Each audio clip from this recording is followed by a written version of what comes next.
예수님께서 성전을 깨끗하게 청소하시고, 그리고 그 성전은 모든 사람을 위하여 존재하는 것. 사람을 위하여 존재한다는 말은 뭐냐? 하나님과 만날 수 있는 자리가 곧 성전이라는 것입니다. 그래서 성전의 기능은 만민이 기도하는 집이다. 그래서 우리가 이 하나님의 전에서 우리가 해야 될 것이 뭐냐? 그것은 곧 야곱의 사닥다리가 하늘 위로 올라간 것처럼 오늘 우리가 기도를 하면 천사가 우리의 기도를 받아서 하늘로 올라가는 거예요. 그리고 하늘로 올라간 그 기도가 채워지면 그 하늘에서 하나님께서 우리의 응답을 내려주시는 거예요. 그래서 이 하나님의 전은 야곱의 사닥다리처럼 오르락 내리락 천사가 우리의 기도를 받아서 하늘로 오르락 그리고 응답을 갖고 내리락. 그러면서 이 천사는 우리의 꼭 후견인과 같은 역할을 하고 또 우리의 모든 것을 감싸주고 도와주고 그리고 우리가 가지고 있는 이 마음의 소원을 늘 하나님께 아뢰며 정말 하나님 하는 그 열망을 갖고 우리를 꼭 주인으로 섬기는 듯 또 주인처럼 우리를 대해주는 그런 천사의 노력들이 오르락 내리락 하면서 우리에게 이어지고 있는 것입니다. 이 교회가 기도하면서 하나님 할 때에 위로부터 은혜가 내려오기 시작하는 거죠. 우리의 모든 예배도 마찬가지입니다. 이 예배가 곧 기도라는 겁니다. 하나님이라고 해야 되는 거예요. 하늘을 바라보면서 아버지요, 아버지요, 아버지요. 여러분의 마음과 뜻과 모든 정성이 다 하늘을 향하여 올라갈 때에 여러분들 속에 위로부터 내려오는 하늘의 은혜를 여러분들은 체험하게 될 것입니다. 마음의 도를 이루는 것은 부처도 하고 도교도 하고 유교도 하고 다른 모든 데서 다 합니다. 당신 착하게 사시오, 욕심을 피워라, 뭐 이런 말 예수님만 했는 게 아니라는 거예요. 성경만 그런 말 하는 게 아닙니다. 근데 우리는 그분들하고 다른 종교하고 다른 면이 있어요. 그 다른 면이 뭐냐면 그 모든 다른 종교는 자력 종교, 자신의 힘으로 말미암아 구원을 받고 응답을 받고 변화를 시키고 세상을 구원할 수 있다라고 믿는다는 거예요. 근데 우리는 철저하게 내 자신의 마음은 만물보다도 더 부패한 내 마음이다. 그래서 나의 힘으로는 그 어떤 것도 만들어낼 수 없다고 우리가 믿는 오직 예수 그리스도만을 의지하고 위에 계신 그 하나님만을 의지하는 종교, 그게 바로 우리가 믿고 있는 기독교라는 거예요. 그래서 여러분들이 여러분의 힘과 능력으로 무엇이든 할 수 있다라고 하는 그 착각에서 벗어나게 해주는 거예요. 여러분들 인생을 좀 살다 보면 꼭 느끼는 게 하나가 있습니다. 내 뜻대로 되는 게 없네. 맞아요? 따라합시다. 내 뜻대로 되는 게 없네. 여러분의 뜻대로 되는 게 없다. 이게 여러분을 겸손하게 낮추는 하나님의 은혜라는 겁니다. 여러분 뜻대로 다 돼보세요. 기고만장해가 하늘을 찌를 듯이 교만해가지고, 그죠? 세상에서 내가 제일 잘났다라고 외치며 살아갈 거 아닙니까? 그런데 하나님은요, 여러분이 원하는 뜻대로 가만히 내버려두지 않는다는 거예요. 그리고 그렇게 안 되니까 만민이 기도하는 이 집으로 와서 하나님 앞에 엎드려 겸손히 무릎을 꿇고 전능하신 하나님이라고 부르게 되는 거예요. 그래야 여러분이 구원을 얻게 된다는 거예요. 그래서 이 집이 만민이 기도하는 집이 되어가는 거예요. 원래 하나님이 그래 만드셨지만 우리가 와서 기도 안 하면 이 건물은 아무 쓰잘데가 없는 건물인 거예요. 우리가 기도하지 않는 이 예배당은 필요가 없다는 거예요. 우리가 기도할 때 이 예배당이 예배당으로서의 쓰임을 갖게 되는 거죠. 오늘 우리가 기도하고 오늘 우리가 하나님을 찬미하고 하나님의 음성을 들으면서 하늘의 뜻을 받들어 살아나가고자 할 때에 오늘 이 예배당이 존재하는 이유가 드디어 완성되고 치고 우리도 기쁨을 얻게 되는 그런 은혜의 일들이 있게 된다는 것입니다. 이렇게 성전을 주님께서는 깨끗하게 하시고 이 성전을 통하여 하나님께서 이루어야 하실 그것을 이제 주님께서는 이루어 가시더라는 거예요. 성전의 근본이 뭐냐? 기도하는 집이다. 내가 기도해야 될 집. 그렇다면 이 성전이 꼭 우리가 이 예배당만 얘기하는 것이 아니라 우리의 마음, 이 육체도 하나님 앞에서는 거룩한 성전이라는 것입니다. 그래서 이 속에 내 마음의 성전을 세우고 내 속에 있는 내 영이, 내 마음이 하나님 앞에 기도하는 자가 되면 그분은 언제나 성전 안에서 기도하는 자가 된다는 거예요. 그래서 저와 여러분들은 늘 하나님 앞에 하나님을 중심으로 해서 하나님께서 이끌어 주시기를 바라는 그 진실한 마음으로 오늘도 저와 여러분들의 영혼이 하나님께로 나아가는 그런 은총이 있기를 주의 이름으로 축복합니다. 그러시다가 주님께서 또 지난주에 무화과 나무를 마르게 하는 이야기를 우리에게 들려주셨어요. 주님 말씀하시기를 이룰 줄 믿고 마음에 의심하지 아니하면 그대로 된다고 말씀하셨습니다. 여러분의 믿음이 뭡니까? 눈을 뜨세요. 마음의 눈을 뜨고 육체의 눈도 뜨고 집중해가지고 이룰 줄 믿고 의심치 아니하면 어떻게 되리라? 그대로 되리라. 그대로란 말이 뭐냐?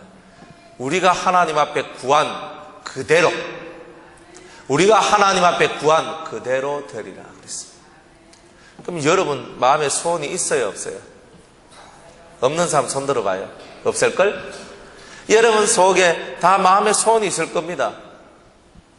첫 번째는 하나님 앞에 와서 기도를 해야 되고, 두 번째는 기도하는 여러분의 마음에 믿음이 있어야 되고, 세 번째로는 믿는 여러분들 속에는 의심치 아니한 게 와야 이것이 이루어진다는 거예요.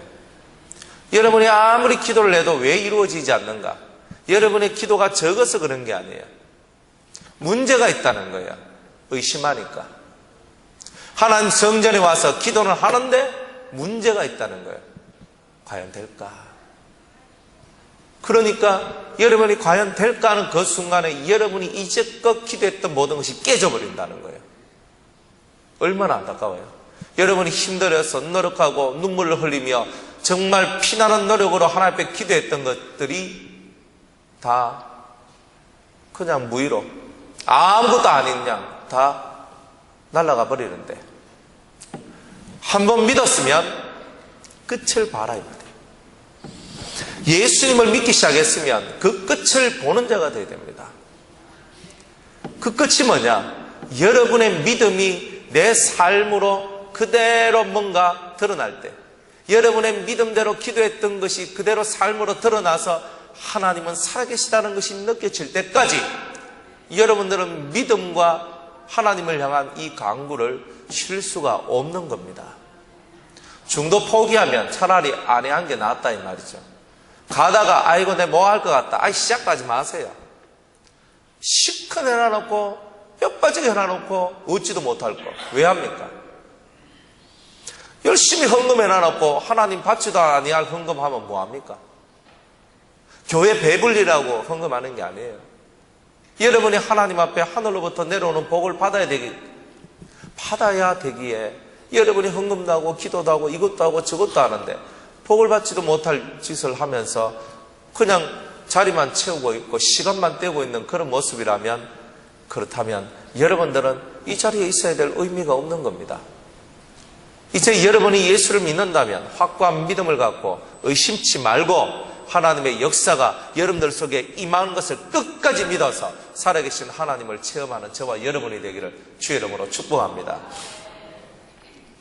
이제 또다시 주님께서는요, 그렇게 기도하는 우리한테 마지막으로 한 가지 더 말씀하고 있는데 용서하라는 거예요. 네 기도가 진짜 이루어지려면 용서하는 삶을 살아야 된다는 거예요. 우리 속에 용서를 못하면 속에 한이 채이고요. 한이 채이면요, 기도가 안 나오게 돼 있어요. 그래 하나님은 너무나 다 알고 있는 거예요. 우리의 체질을 머리털부터 발끝까지 우리의 체질을 전부 다 알고 계신 분이 하나님이시라는 거예요. 우리가 아무리 기도해도 하나님이 응답을 안 해준다. 왜 그럴까? 속이 한이 채이가지고 끄끄거리고 있는데 그런 모습을 가지고는 하나님이 응답을 안 해주더라는 거예요. 이 속에 용서해라. 너를 향하여 죄를 짓고 너를 향하여 잘못을 하고 너를 힘들게 하고 괴롭힌 자들에 대해서 네가 용서를 해라. 그 사람이 너한테 잘못했다고 빌지 않아도 네 스스로 너를 자유케 하기 위해서 용서하라는 거예요. 그렇게 용서할 때 너의 기도 자체가 효력이 있게 될 것이라는 거예요. 속에 온갖 더러운 마음뿐만이 아니라 온갖 이 상처받은 것, 이 속에 슬픔과 괴로움들을 꽉 담고 있으면서 기도하는데 하나님이 그 기도를 받으시겠어요? 네 마음부터 먼저 청소해라, 이렇게 말씀하지 않겠습니까? 여러분 마음을 먼저 청소하시기 바랍니다. 여러분 마음을 먼저 깨끗하게 청소하시고 속에 들어차 있는 것을 비우세요. 어떤 분한테 제가 비우세요 하니까 뭐라고 하냐? 어떻게 비웁니까? 제가 그 말 들어보니까 맞아. 어떻게 비우노? 간단합니다. 채어 있으면 들어부으면 됩니다. 그 들어 어떻게 붓습니까? 그게 바로 여러분이 깨달아야 될 부분이란 거예요. 여러분 속에 있는 것을 어떻게 하면 쏟아버릴 수 있는가, 그걸 깨닫는 것이 예수 십자가의 도를 깨달을 때만 그게 나오는 거예요. 예수님을 믿는데 많은 사람들이 우리 보고 말쟁이라고 얘기합니다. 줄이만 싸가지고 말만 하고 살아간다고. 그게 아니고 우리는 입으로 믿는 자가 아니라 이 마음 속에 있는 깊은 그 마음의 깊음을 갖고 예수를 믿는다는 거예요. 그 세상 사람들 우리 보면 맨날 손가락질하는 거예요. 저 말밖에 모르고 저것들밖에 몰라. 예수 믿대 직한데 우리가 그 말 듣고 살아가는 거예요. 야, 근데 예수 믿는 사람은 과연 다르긴 다르구나. 이 소리는 듣고 살아가야 되는 거 아닙니까? 그 우리가 그렇게 살기 위해서라면 용서의 이 삶이 우리의 기본 삶의 모습이 되어야 된다는 거예요. 불쌍하잖아요. 불쌍해. 우리 집이나 너희 집이나 할 것 없이 다 불쌍한 존재들이 있어요. 여러분 집에 불쌍한 존재 있죠? 우리 집에도 불쌍한 존재가 있어요. 살아가는 모든 삶 자체가 보면은 불쌍해. 생각이 그밖에 안 되고, 생각이 그 정도밖에 못 미치고, 그 정도 말밖에 못하고, 그 정도 길밖에 못 걸어요. 가슴이 답답한데 왜 하겠습니까? 잡아 죽이겠습니까? 왜 하겠습니까? 근데 주님은 뭐라고 얘기하냐면은 용서하라, 용서하라, 기다리고 기다리고 용서하라, 용서하라, 때가 찰 때까지, 때가 찰 때까지, 이렇게 말씀을 하시는 거죠. 여러분들 속에 무엇이 차들어 있는지를 자세히 한번 보세요. 이 속에 많은 한 용서할 수 없는 그 어떤 것이 여러분들 속에 들어있다면 하나님은 여러분들과 함께 하지 않는다는 겁니다. 이제 용서의 큰 은혜를 받으세요. 어떤 사람 얘기합니다. 목사님, 저 사람 때문에 도저히 안 되겠습니다. 근데 뒤집어 놓고 얘기하면 그 사람이 피해자입니다. 왜냐하면 그 사람은 몽둥이거든요. 나를 인간 만들기 위해서 그 사람 한 인생이 희생된 거예요. 얼마나 슬픕니까? 나를 인간 만들기 위해서 그 사람이 희생되었다 생각해 보세요. 내가 뭔데 그 사람이 희생됩니까? 그러니까 그 사람의 희생을 고귀하게 만들려면 내가 빨리 성장돼야 되는 거예요. 빨리 이 용서의 삶을 살고 이 죄구덩이 속에서 빠져나오는 삶을 살아야 되는 거예요. 그러면 내가 이 죄구덩이 속에서 빠져나올 때에 그 사람은 자기의 할 일을 다 하게 되고 자기 할 일을 다 할 때야 그 사람이 구원받게 되는 역사가 일어나는 거예요. 여러분들 주위에 여러분을 힘들게 하는 모든 사람들이 바로 그런 몽둥이라는 것을 알아야 됩니다. 여러분들을 인간 만들려고 옆에 둔 몽둥이다 이 말이에요. 그러니까 얼마나 불쌍해요. 그러니까 여러분이 빨리 돼야 되는 거라. 내가 빨리 되는데 어떻게 하면 빨리 되겠어요? 용서를 할 줄 알아야 되는 거예요. 주여, 주여, 저를 불쌍히 여겨 주옵소서. 저분을 불쌍히 여겨 주옵소서. 제가 하는 일을 알지 못합니다. 제가 하는 일을 알았더라면 결단코 그런 일은 하지 아니했을 건데. 우리가 그렇게 기도하면서 이 가슴 속에 그의 영혼을 정말 안아서 내 가슴으로 다시 한 번 더 그분을 이 세상에 태어날 수 있도록 만들어내는 그런 삶을 살아가는 것이 저와 여러분이 가야 될 길인 것입니다. 그렇게 되기를 주의 이름으로 축복합니다. 그러다가 이제 오늘 예수님께서 또다시 예루살렘으로 들어갔는데 예수님께서 말씀을 전하니까요, 백성들이 환호를 하는 거예요. 저런 말씀을 전한 사람이 있나? 저렇게 말씀을 전한 분이 있나? 많은 백성이 막 쫓아가는 거예요, 예수님을. 그런데 그것을 가만히 지켜보던 사람이 있었는데, 그 사람들이 누구냐? 대제사장들과 서기관들과 이 이스라엘을 리드해 나가는 장로들이 가만히 지켜보니까, 이때까지 저 예수가 나오기 전에는 많은 사람들이, 이스라엘 사람들이 다 자기를 쫓아왔다는 거예요. 제사장님 어떻게 해야 될까요? 장로님 어떻게 해야 될까요? 이렇게 물으면서 왔던 그들이 모든 신경 자체가 예수한테로 몰려가고 있는 거예요. 그러니까 이 속에는요, 거기에 대한 시기와 질투가 속에서 올라오기 시작하는 겁니다. 이 속에서부터 시기하고 질투가 올라오니까 어떻게 하면 저 예수를 박살을 낼까? 어떻게 하면 저자의 입에서 나오는 저 모든 말들을 사라지게 하고 백성들을 우리한테 돌릴까? 이제 이런 마음을 갖고 오늘 예수님한테 찾아오는 겁니다. 그리고 그들이 예수님을 실족시킬 만한, 그리고 백성들이 그 예수를 쫓아가지 아니할 만한 질문을 던지려고 노력을 하고 오늘 드디어 그 질문 하나를 만들어서 오늘 예수님한테 찾아온 겁니다. 그리고 예수님한테 찾아와가지고 말하기를, 당신은 무슨 권세로 이런 일을 합니까? 누가 당신한테 일을 할 수 있는 권세를 줬습니까? 이 말은 뭐예요? 당신은 우리한테 허락받은 것도 아니잖아. 이 제사장, 이 이스라엘의 최고의 지도자인 제사장의 허락도 받지 아니하고 당신 마음대로 이렇게 설치고 이렇게 막 움직이면서 설교하고 다니는데, 이거 당신 말이야, 이거는 당신이 어디서 권세를 받고 하는 것이 아니잖아. 당신이 왜, 어떻게, 누구 때문에, 누구를 인하여서 이것을 하는지 우리한테 속 시원하게 밝혀봐라. 이 사람들은 질문을 갖고 예수를 넘어뜨리려고 하는 겁니다. 그런데 참 예수님은요, 지혜롭거든요. 그러니까 예수님께서도 말씀을 하시기를, 나도 너한테 한 말을 물으리니 너희가 대답을 해주면 나도 대답해 주겠다는 겁니다. 요한의 세례가 하늘로서냐 사람에게서냐 이렇게 물었습니다. 예수님께서 그 대제사장들과 서기관과 장로들이 물었던 이 질문에 대한 또 다른 답으로서 그들 속에 있는 그 영혼의 비열함을 깨우치는 그런 질문이었던 거예요. 요한은 이 땅에 선지자로서 와가지고 많은 사람들 앞에서 선지자 노릇을 했던 사람입니다. 그런데 당연히 이 사람이 자기 스스로 이 일을 하는 것이 아니라 하늘로부터 온 권세를 갖고 이 일을 한다는 것을 그들도 알고 있다는 거예요.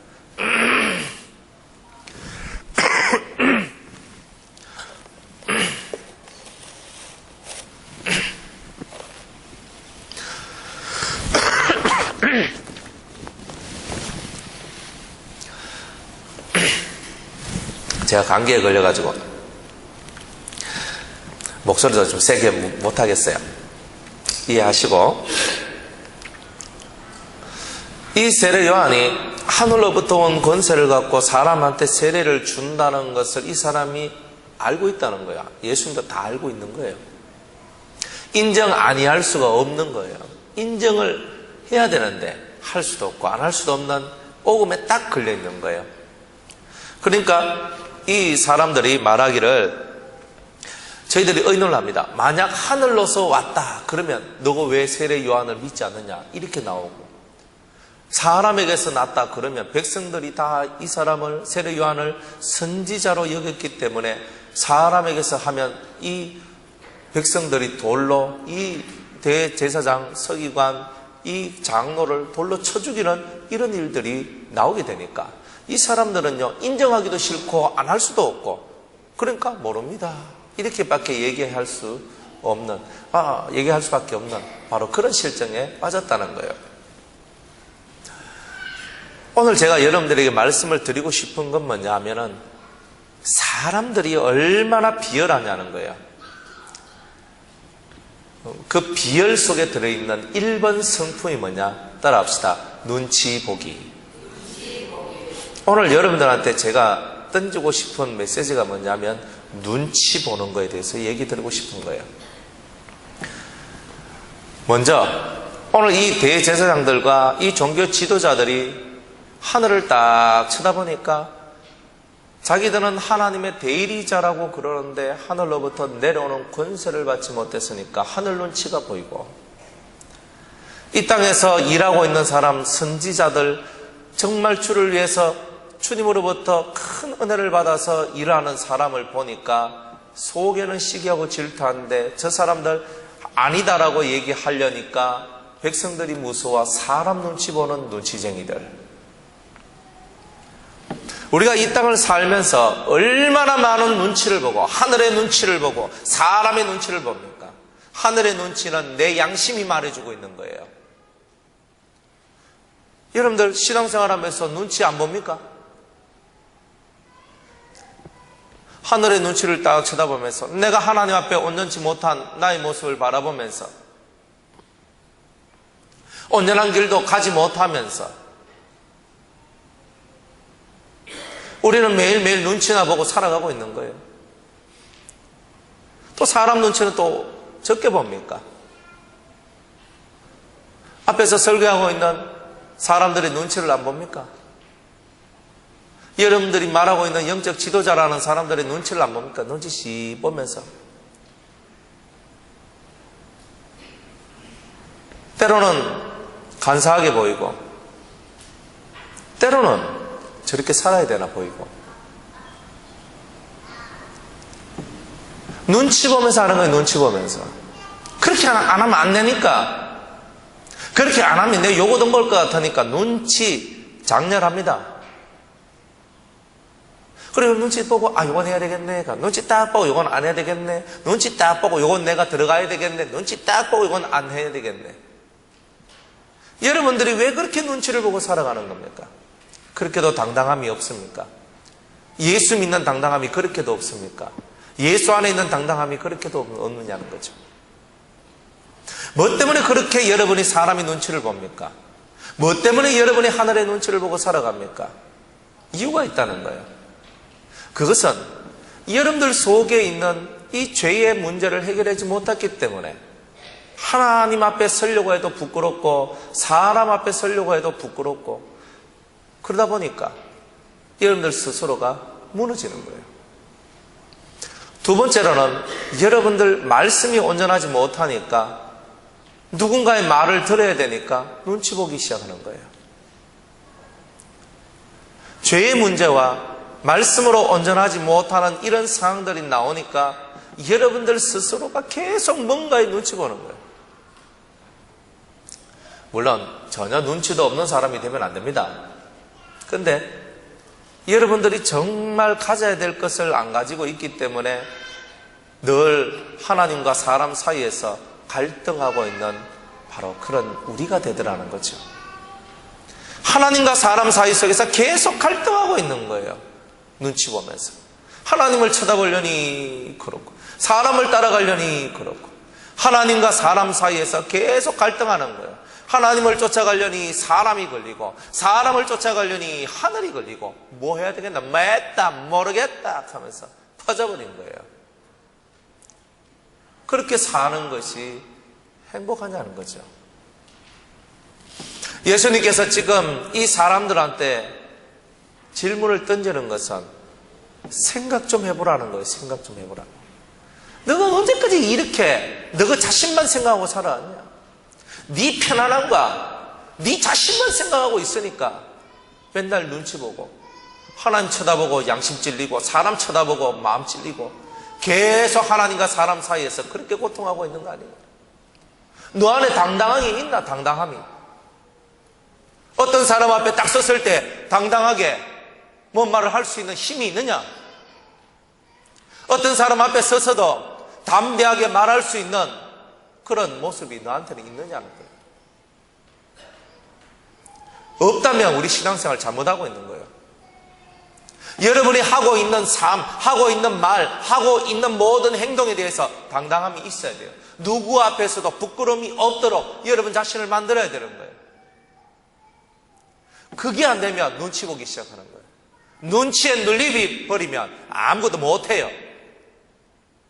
이런 눈치 보고 가슴 아파하고 저런 눈치 보고 가슴 아파하고 결국 여러분 영혼 죽이는 일을 여러분 스스로가 하는 거예요. 앞으로도 못 가고 뒤로도 못 가고 옆으로도 못 가고 누가 가지 말라 하는 것도 아니에요. 자기 스스로가 거기에서 묶여 살아가는 거예요. 그래서 결국은 자기 스스로가 점점 그 괴로움의 구덩이 속으로 빠져나가는 거예요. 성경에는 흰놈의 아들의 골짜기라는 곳이 있어요. 지옥을 상징화시킨 곳인데 거기는 이스라엘 사람들이 가지고 있는 쓰레기, 찌꺼기들을 제사하다가 남은 그 찌꺼기들을 다 그쪽에 버리거나 불태우는 곳이에요. 그래서 항상 흰놈의 아들의 골짜기는 불이 붙어 있어요. 꼭 여러분의 속에 그 불이 붙어 있는 듯이 갈등하고 그래서 우왕좌왕하고 내가 동쪽으로 갈지 서쪽으로 가야 될지 맨날 헷갈리면서 뭘 해야 될지 그래서 맨날 사람한테 찾아가서 뭔가 물어야 되는 그런 실정으로 여러분들이 있다면 그러니까 여러분들은 이 엄청난 이 눈치 세계 속에서 여러분들은 더 이상 당당함을 얻지 못하는 그런 불미스러운 그런 신앙인으로 여러분들은 전락하게 된다는 거예요. 이제 일어나라는 거예요. 모르는 것이 부끄러운 게 아닙니다. 뭐가 부끄러운 거냐면 알려고 노력하지 않는 것이 부끄러운 거예요. 여러분들이 모르는 것이 부끄러운 게 아니에요. 아는 것을 행하지 않는 것이 부끄러운 거예요. 우리가 살아가는 모든 삶들이 내가 몰라서 내가 못했다. 주님이 그거 봐줘요. 주님이 뭐 그렇게 무례한 줄 아십니까? 내가 몰라서 못했는데 알았으면 했을 거 아니에요. 몰랐을 때는 주님 다 봐주는 거예요. 맞아도 적게 맞아요. 주님은 아는 일에 충성하라는 거예요. 그래서 여러분이 눈치 보기 싫고 당당하게 여러분의 신앙의 삶을 살고 싶으면 하나님을 아는데 전심전력을 해야 됩니다. 여러분 자신이 누구인지를 아는데 전심전력해야 됩니다. 저는 제가 누구인지를 몰랐어요. 제 이름은 알아요. 제가 어디서 태어났고 대구 땅에서 어느 학교 나왔고 제 성품이 어떤지 저 압니다. 그런데 저를 몰라요. 왜 뭐가 모르느냐? 저 안에 저를 구성하고 있는 진정한 나를 모른다는 거예요. 어느 날 제가 기도를 하고 있는데 제 속에서 어떤 말이 들렸어요. 뭐뭐뭐 하면서 그걸 딱 듣는데 아 이게 나의 예수님이 내게 주신 새 이름이구나 하는 것을 제가 알았습니다. 그런데 그 말이 탁 올라오더니만 그 뒤따라서 그 이름을 해석하는 해석이 올라오는 겁니다. 그래서 그 이름을 딱 해석을 했어요. 그러니까 그 속에서 내가 누구인지를 알겠더라고요. 그러면서 제 심령 속에 맞아. 내가 이때까지 사람들 속에 살면서 내가 누구인 줄 모르고 살았는데 주님께서 나에게 진정한 내 이름을 가르쳐 주면서 내 속에 있는 내가 과연 무엇인지 진짜 하나님께서 나라고 부르는 그것이 무엇인지를 깨달았습니다. 딱 깨닫게 되니까 제가 그렇구나. 그리고 제 이름 뜻이 뭐냐면은 두 가지 뜻이 있어요. 하나는 경건한 자, 하나는 능한 자 이런 뜻이 있더라고요. 그래서 그렇구나. 주님은 내 속에 있는 경건함과 내 속에 있는 이 능함이 나를 만들어냈구나. 그것이 나를 만들어냈구나. 그리고 그것 때문에 내가 이렇게 서 있는 거구나. 그것이 바로 내 본질이구나. 이것을 제가 알았어요. 그러면서 내가 나아가야 될 부분이 뭐냐. 제 앞에는 능치 못할 것이 없어요. 왜? 제 이름이 그거니까. 제 속에는 불경건한 것이 있을 수가 없어요. 왜? 이 경건의 길을 걸어가니까. 그게 내니까. 그러니까 나는 당연히 그 길을 걸어갈 수밖에 없는 것이고, 그 길을 걸어가면서 내 인생이 완성되는 거였어요. 그럼 내가 나를 아니까 나의 진짜 삶을 살아갈 수 있는 길이 열리는 거예요. 여러분은 누구입니까? Who are you? 여러분은 누구입니까? 정확하게 알아야죠. 여러분 지금 이 세상에서 쓰는 이름 석자 가지고 놀아면 안 된다는 거예요. 하나님이 주시는 새로운 이름이 있다는 거예요. 그 이름이 곧 여러분입니다. 진짜 여러분입니다. 그것을 받지 못하면 여러분은 가짜 세계 속에서 살아가게 되는 거예요. 그래서 맨날 눈치 보면서 자기가 누군지도 모르니까 맨날 두리번거리면서 일에 확신이 없으니까 두리번거리면서 무엇을 해야 될지 모르니까 두리번거리면서 이 눈치 보고 저 눈치 보고 살아가는 거예요. 여러분이 이제 하나님의 전에서 무릎을 꿇고 기도하면서 하늘로부터 내려오는 하나님의 음성을 듣게 된다면 눈치 볼 일이 없게 된다는 거죠. 누구에게든지 안에 당당해지고 담대해질 수 있는 거예요. 그러면서 여러분의 참된 인생을 살아갈 수 있는 그 길이 여러분들에게 열린다는 거죠. 여러분의 약함을 보이지 마세요. 잠언서에 보니까 환난 날에 너의 약함을 보이지 마라. 절망하지 마라. 환난 날에 너 낙담하지 말라. 왜? 그것은 너의 미약함을 보이는 것이다 그랬어요. 여러분 속에 하늘과 사람 중간에 끼어서 샌드위치가 돼가 고통하고 있는 그 세계로부터 빨리 벗어나야 되는 거예요. 그럴 수 있는 유일한 길은 여러분이 참된 여러분 자신을 발견하는 거예요. 그것은 하늘로부터 내려오는 새 이름을 받기 전에는, 그 이름의 뜻이 무엇인지 알기 전에는 도무지 알 수가 없는 내용입니다. 그래서 여러분이 그걸 깨닫게 될 때에 여러분은 여러분의 삶을 살게 되는 거예요. 그래서 하나님을 알자. 힘써 하나님을 알자. 하나님께 여러분의 마음을 집중하고 여러분 눈앞에 보이지 않는 그 하나님을 늘 여러분의 마음에 두고 살아가는 겁니다.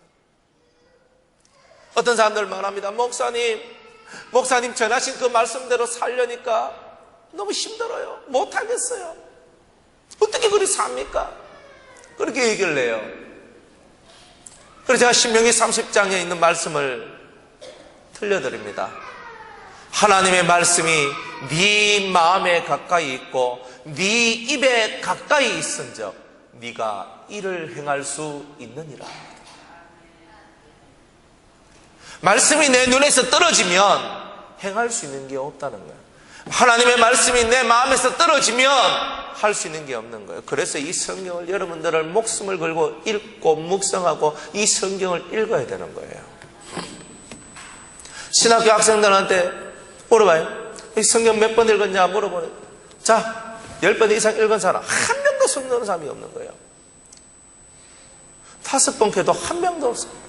3번 읽은 사람 하니까 몇 명이 손을 드는 거라. 1독 하니까 절반이 손을 들어. 나머지는 1독도 못했다는 거예요. 얼마나 심각한지 몰라요. 성경이 구원을 얻을 만한 믿음의 비밀이 이 성경 속에 들어있는 거예요. 밥은 제때 때마다 안 먹으면 죽는 듯이 밥은 드시잖아요. 영을 살리려면 이걸 읽어야 되는 거예요. 복 있는 사람이 되기 위해서, 참으로 복된 내 인생이 되기 위해서, 복 있는 사람은 악한 자들의 그 꾀를 쫓지 아니하고 죄인의 길에 서지 아니하고 오만한 자 그만한 자의 자리에 앉지 아니하고 오직 여호와의 토라 율법을 즐거워하여 그 율법을 주야로 묵상하는 자입니다. 늘 하나님의 말씀을 자기의 품속에 넣고 다니는 거예요. 이 성경을 들고 다니는 말이 아니라 진짜 내 심령의 품속에 들고 다닐 때에 여러분들의 인생이 바뀌기 시작하는 거예요. 성경을 가까이 하지 않는 사람은 인간이 안 됩니다. 저는 100% 얘기할 수 있어요. 성경이 멀어진 사람은 절대 자기를 깨달아낼 수 없습니다. 성경이 속에 없는 사람은 입만 살아 움직입니다. 어떤 목사님이 천국에 갔더니 미국 사람이 있는 장소가 있고 저쪽 일본 사람, 중국 사람이 있는 장소가 있대요. 그래 자기는 한국 사람이라고 한국 사람이 있는데 찾아갔답니다. 그래 아무리 찾아도 한국 사람인 데가 없대요. 그러니까 어떤 천사가 자기를 인도했대요. 인도해가지고 한국 사람들 모였는 데가 어딥니까? 하니까 저깁니다 하고 인도해줬대요. 그래 막 갔어. 그래 문을 탁 열고 딱 들어가니까 한국 사람들 막 소리들이 막 들리대요. 근데 아무리 쳐다봐도 사람들이 없대. 근데 자꾸만 뭐 천장 위에서 뭔 소리가 나는 것 같아서 쫙 보니까 주디만 거기에 딱 나와 있더라 하는 거 아닙니까? 그래 한국 사람들은 천국 가도 입만 간다는 거예요. 그래 우스갯소리로 이제 그런 얘기를 하는 걸 이제 들으면서 맞다. 우리가 더 이상 그런 세계에 빠지면 안 되겠다. 더 이상 그렇게 살면 안 되겠다. 행동하고 실천하고 옳은 것을 실천하고 그 옳은 것을 위하여서 내가 손해보기도 하고 그렇게 살아갈 줄 아는 그런 모습들이 진짜 그리스도인의 모습이 아닌가. 그래서 하늘과 땅 사이에서 맨날 눈치만 보고 사람의 눈치, 하늘의 눈치, 맨날 이 눈치 저 눈치 그런 눈이 확 째져버린다니까요. 그럼 되겠습니까? 눈치 보지 말고 당당하게 살아나갈 수 있는 그 비결을 여러분이 찾아야 되는 거예요. 이제 매일매일 이 성경을 읽으시겠습니까? 매일매일 나는 성경을 읽겠다. 두 손 높이 들고 아멘. 저 뒤에 손 안 드는 사람도 봤다 나는. 매일매일 성경을 읽으세요. 매일매일 성경을 읽고 매일매일 이 성경 속에서 생명을 찾아 나가야 되는 거예요. 일한다고 바쁘지.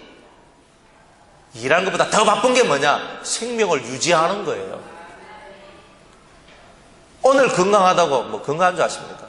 저도 이 감기가 왔는데 감기가 안 오려고 제가 진작에 노력을 많이 하거든요. 앓으면 또 뭐 일하는데 많이 지장이 되니까. 그런데 어쩔 수가 없어요. 오네. 그러니까 오니까 힘이 들어요. 올해는 감기 안 걸리고 그냥 넘어가야 되는데 이 12월 마지막에 이제 이 한 가지가 왔어요. 조금만 내가 더 버텼으면 됐는데 못 버텨가지고 마지막에 이렇게 싹 왔는 거예요. 그래. 그렇다. 내 스스로가 하나님 앞에 준비하고 내 스스로가 하나님 앞에 예비하는 게 없으면 이렇게 영혼의 병이 걸리는 게 당연한 거구나. 깨닫게 되는 거죠. 매일매일 성경을 읽으시겠습니까? 하나님의 말씀을 읽으시겠습니까? 마음으로 묵상하시겠습니까? 그래요.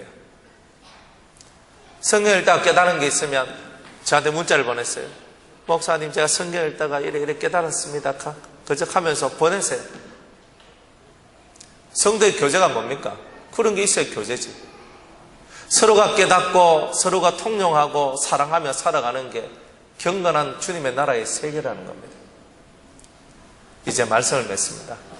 이제 하늘과 사람 사이 속에서 하늘과 땅 사이 속에서 어정쩡하게 눈치나 보고 살아가는 이 대제사장과 서기관과 장로들과 같이 살지 말고 여러분의 삶을 하나님 앞에서 당당하게 살아갔던 예수님과 같이 저와 여러분의 인생 자체가 세상 앞에서 당당해질 수 있는 힘을 얻어야 된다는 것입니다. 성경을 알고 하나님을 알고 깊은 하나님의 뜻을 깨닫고 그리고 위로부터 내려오는 나의 새 이름을 깨닫게 될 때에 여러분들의 인생은 지금하고는 전혀 다른 새로운 인생이 시작될 것입니다.